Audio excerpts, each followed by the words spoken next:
It was with great excitement and glee that I prepared to go on my very first trip to Turkey. Together with my parents and my two brothers, this was going to be a trip that will remain so memorable.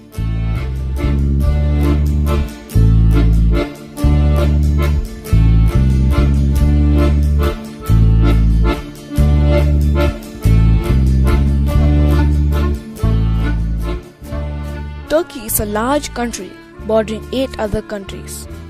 It is mostly mountainous in nature and touches the Mediterranean Sea, the Black Sea, and the Marmara Sea. Its territory has been inhabited since prehistoric times and has seen a succession of several major civilizations.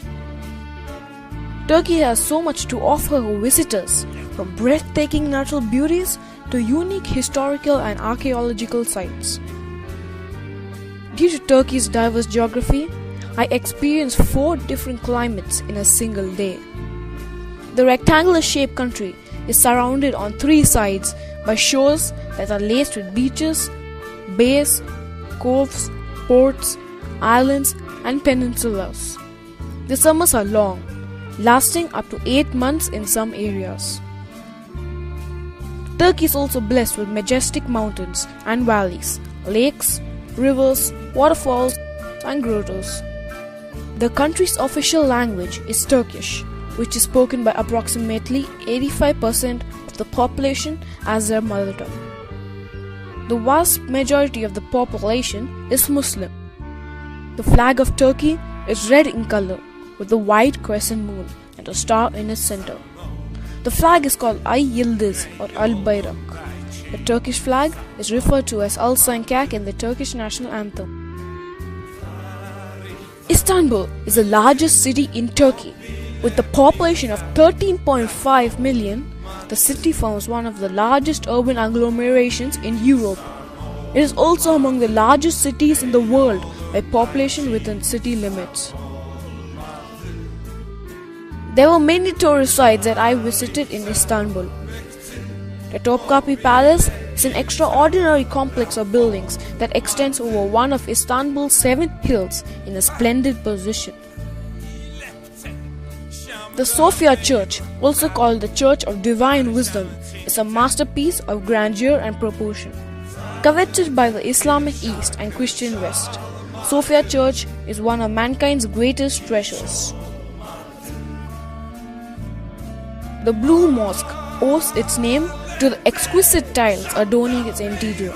Dating from the 17th century, it is the only imperial mosque with 6 minarets.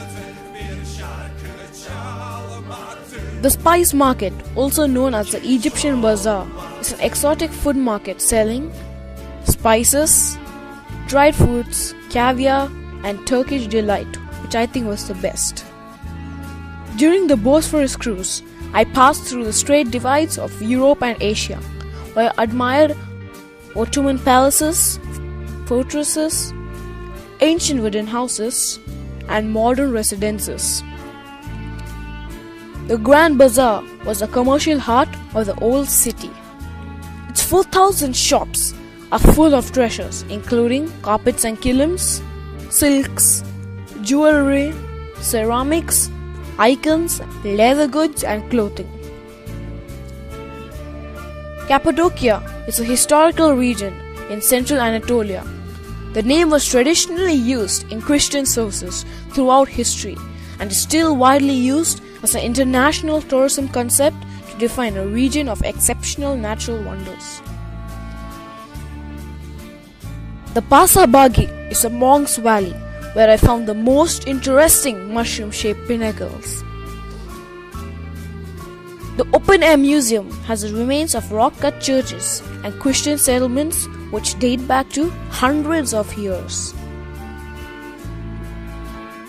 The Kaymakli underground city is the widest underground city in Cappadocia. Here, early Christians used to live in fear and faith. Archaeologists believe that 3,500 people could have lived here.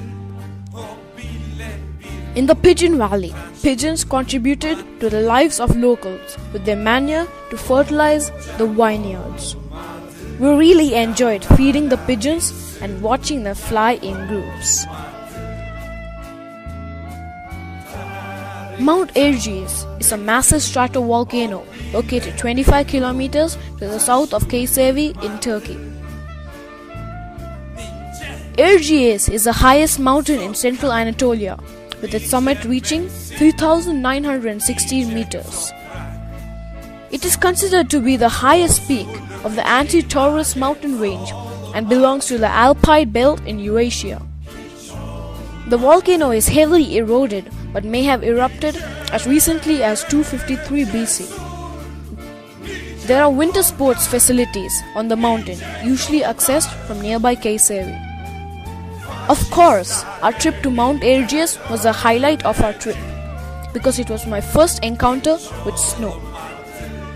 What started as a light shower of snow soon became a blizzard.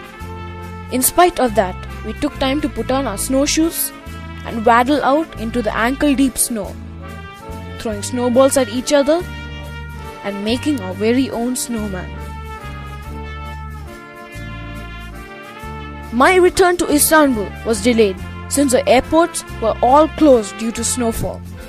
But when we reached Istanbul, I was thrilled to see that it was snowing there also.